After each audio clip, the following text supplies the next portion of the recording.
Hello everybody, it's Colin Ellis here. Welcome to another episode of the Culture and Coffee podcast, which is slightly special today because we're coming live from my local coffee shop. Well, not live. It's not like you're listening to it as I'm recording, but I'm recording this in my local coffee shop. My local coffee shop is a place called Wide Open Road, and it is about a 5-minute walk from my house. Beautiful morning this morning. Summer arrives this week, which is nice. And so, yes, I am here. It's got a roastery out the back of the place here. So when the wind is blowing south, you can smell the coffee being roasted in our house. That's how close we are. And it is a delicious smell, almost caramel. You can smell it being wafted over. Yeah, so you'll hear the music playing in the background. You'll probably hear some beans being ground, and I've just been served up my pour-over. There's a police siren in the background as well, just the realities of city life. And I've just been served my pour-over coffee. Now the pour-over method is essentially what they do is they put a cone-shaped filter into kind of like a ceramic cup almost, and then they kind of put the coffee grounds in there and then pour the hot water over the top, hence pour over. The water drains through the coffee and it filters into a jug. So you get served here. I've got a little jug and a cup, sort of like what would you say, like a little vacuum jug, I think it's called. I should have really found out what that was called. But essentially, it's a filter coffee. And for those of you who ever see batch brew in your coffee shop, essentially that's a big flask. And there's a filter at the top, and they put the water through there. And essentially, as the name suggests, they make coffee in big batches. Now, the pour-over itself was invented in the 1900s by a German woman called Amelie Auguste Militter-Benz.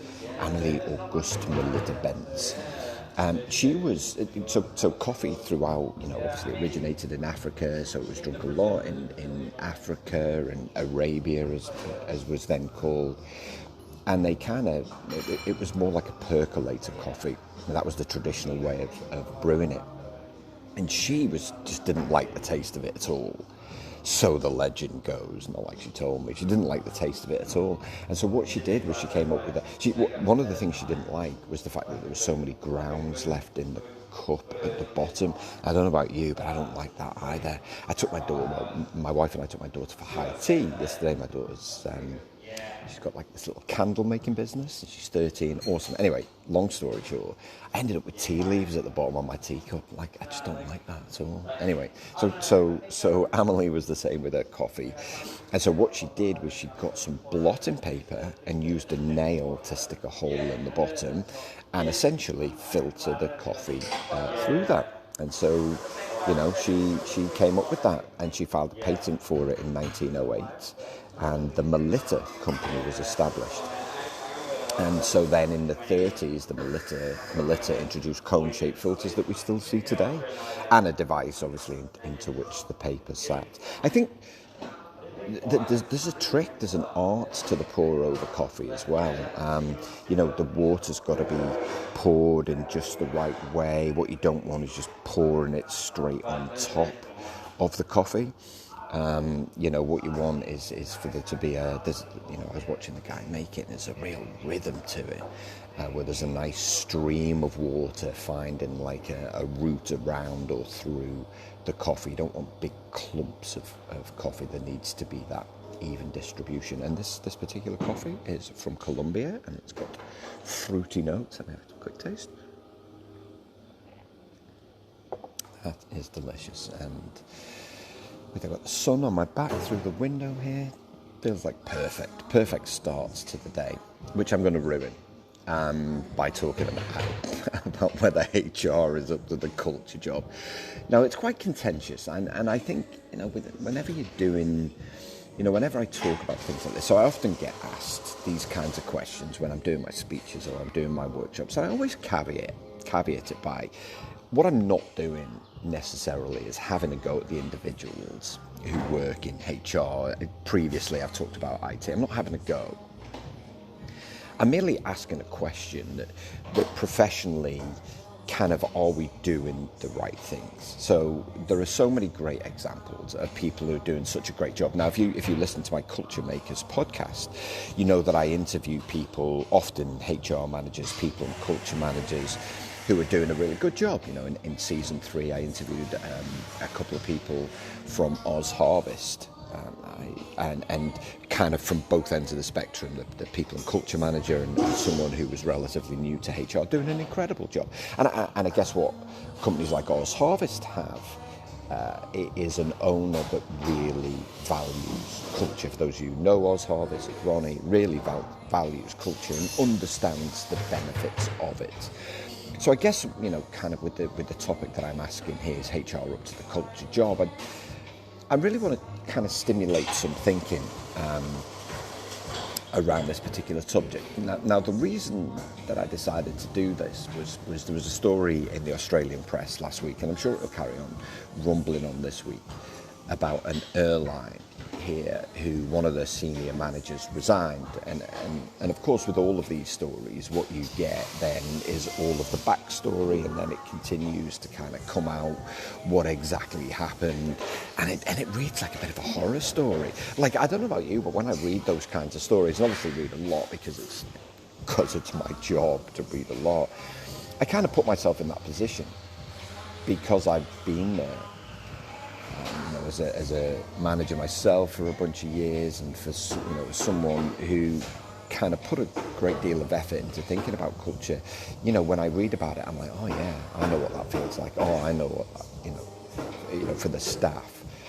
And so you've got staff coming out now, and it came out, you know, for most of last week, talking about how it made them feel. But I think that the most telling thing for me was the fact that the actual senior manager in question resigned.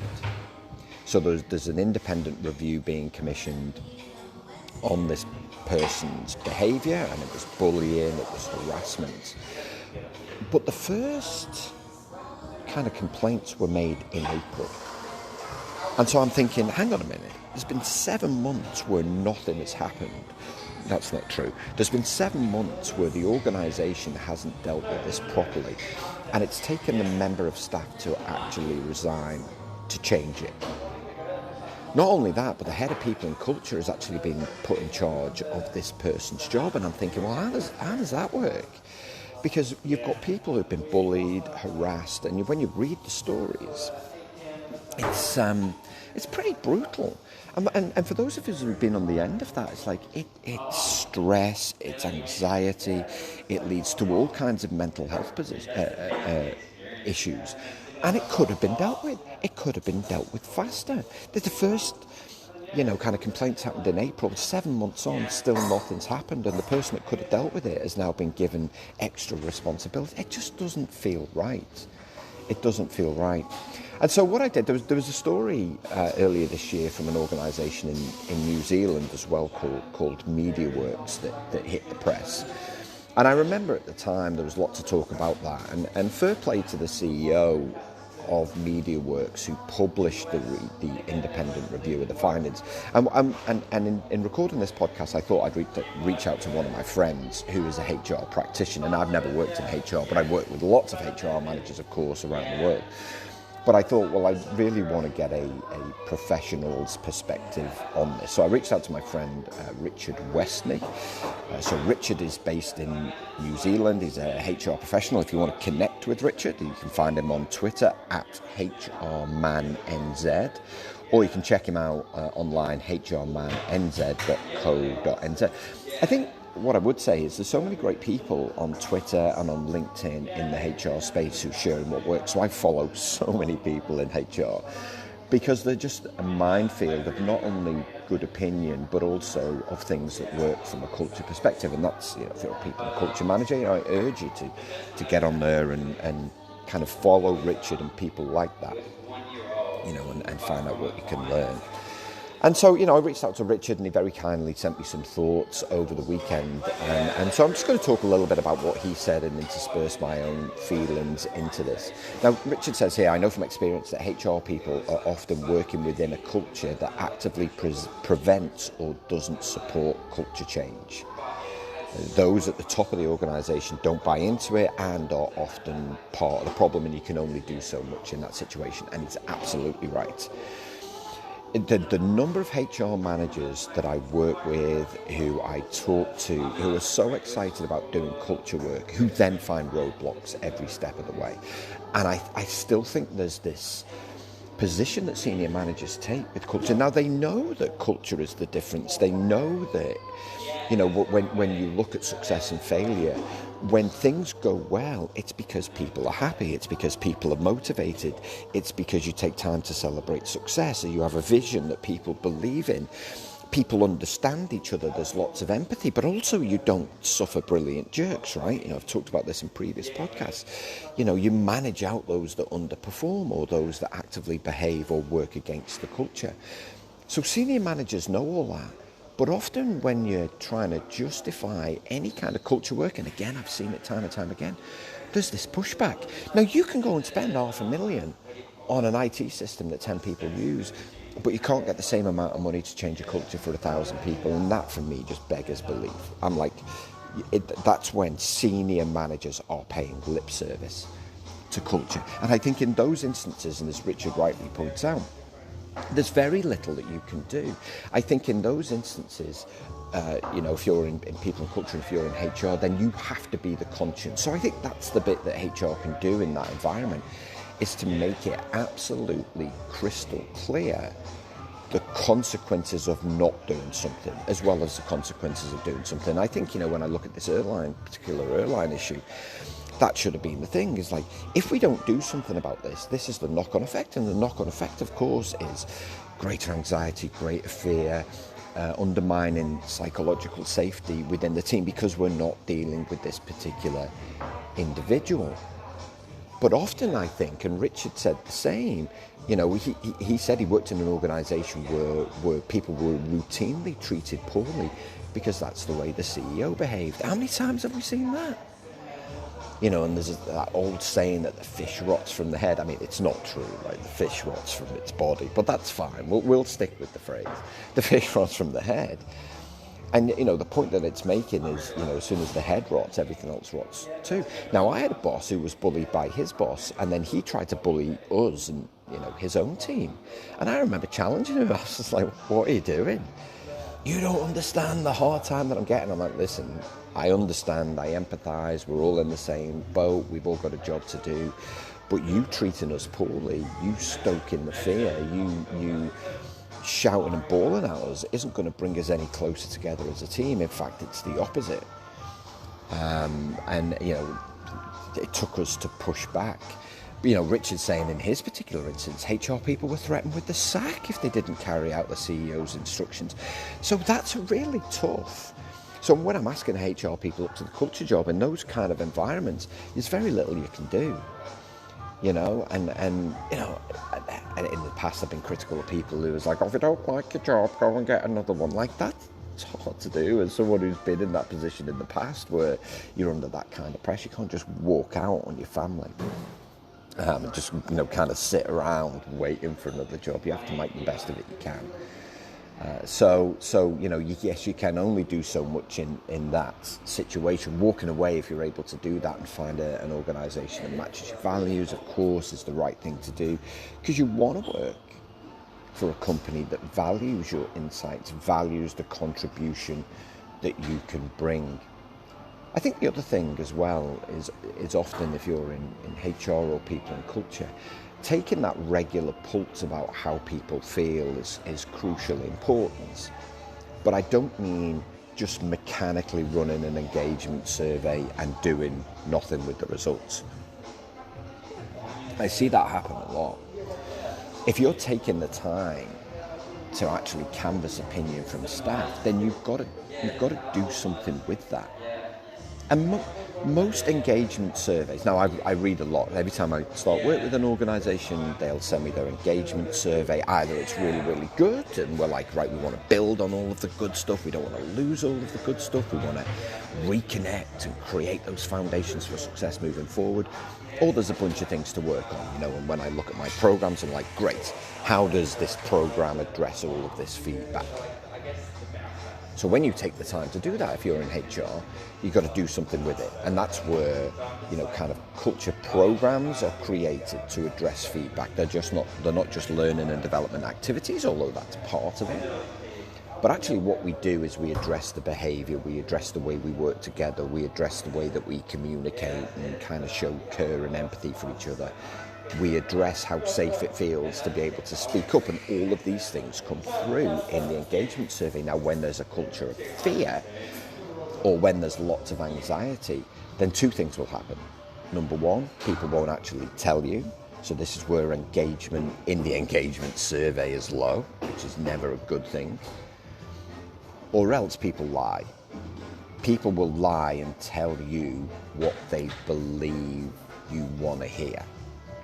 They really will. Now, that was the case in the MediaWorks. So this New Zealand example, one of the things that Richard pointed out in his email to me is only a small group of employees actually came forward to the actual review itself. So this was less about the engagement and more about the review.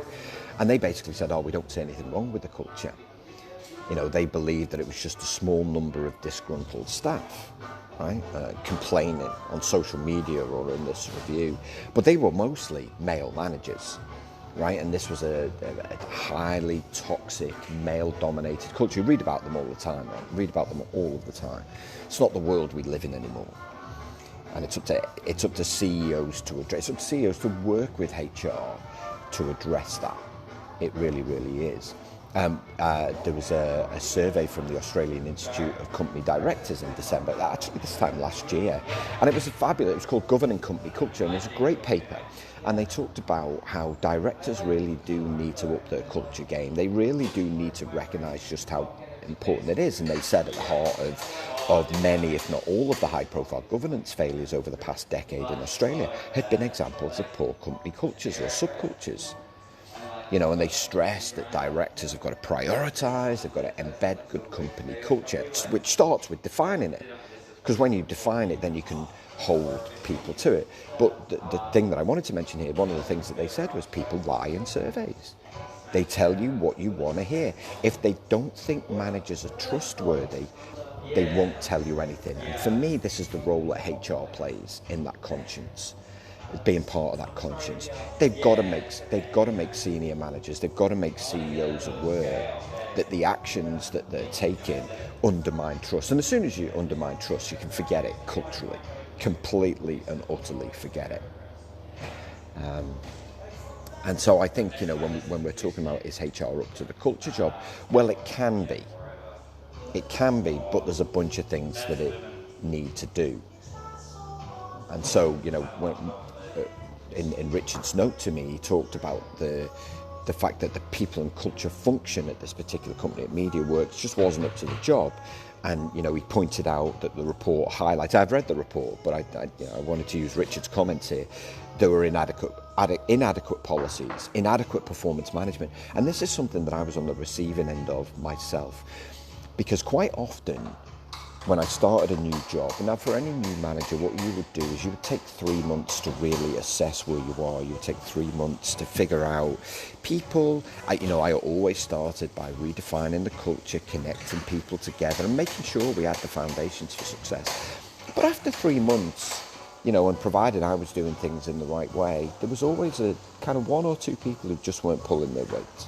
And you recognise as a manager that you're only as good as the behaviour you walk past.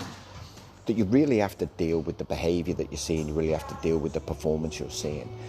And I would say 8 out of 10 times when I went to see HR to help me with the performance management process, the first response was, it's really hard to do. So the first response was to almost put me off from doing it. Now, don't get me wrong. It's not like I walk into an organisation and I'm like, I can't wait to performance manage someone. Who's it going to be?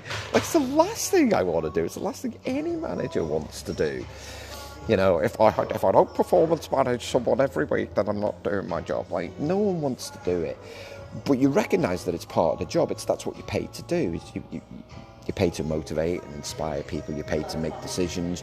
You're paid to challenge senior managers above you. You're paid to manage those below you. And it was always put me... I remember one HR manager telling me it's very difficult to do and it's not something that we encourage. Or, we're a fair and equal employer, and all. I was like, oh, whoa. I get fair and equal employer, but we can't have someone behaving in that way, because it sends a message about the kind of people that we are, the kind of organisation that we are. So in this particular review, and as Richard points out, performance management was poor, disciplinary standards were poor, training for managers and training in HR systems were poor, and that managers hadn't been properly trained.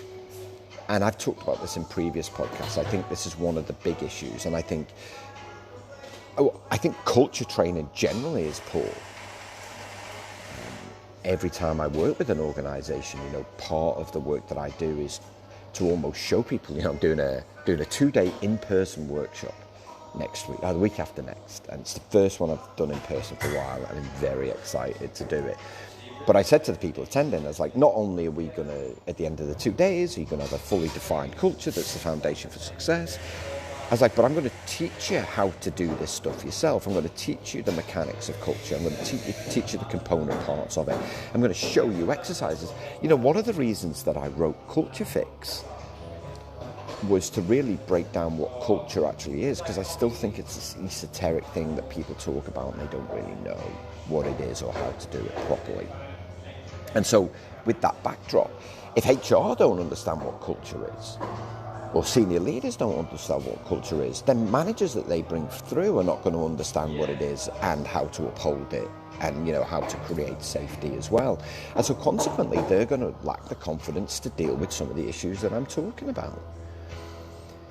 And then what happens then is that will undermine the confidence that they have in HR as well. So you get this never-ending trust problem, which leads to almost this powerlessness, which Richard talked about in his email to me. So I think, what am I having going now? 22 minutes. I could talk about this stuff all morning, because ultimately, everyone's got a responsibility to continue to get better at the job they do. Everybody, it was no different for me in my jobs. I was constantly looking for ways that I can improve my performance. But I do think that HR has to be better at culture. I do.